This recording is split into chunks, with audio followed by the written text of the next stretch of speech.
আজ হলো শ্রাবণ মাসের প্রথম সোমবার। আমার বর গেছে হলো ইউপি বিহার বাবাধামের মন্দিরে।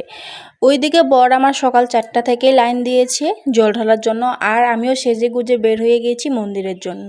মন্দিরে এসে লাইন দিয়ে তারপর চলে গেছি হলো ভিতরে জল ঢালার জন্য।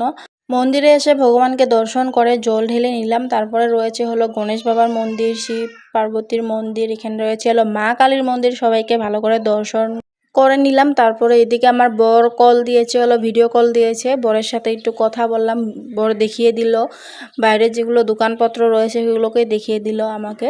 তারপরে এই দেখুন আমাকে কেমন লেগেছে অবশ্যই বলবেন। এখন যাব হলো এখানে তিলক পরাচ্ছে, সেখানে এই যে দেখুন তিলক পরে নিচ্ছি। তারপর মন্দির থেকে বের হয়ে যাব হলো বাজারে, কারণ জানি না আমি মানে কেন পরে এটা জানি না, শ্রাবণ মাসে গ্রিন কালার চুড়ি কেন পরে জানি না, তোমরা জানলে অবশ্যই আমাকে বলবেন। চলো আজ তাহলে আসি, আবার দেখা হবে কাল।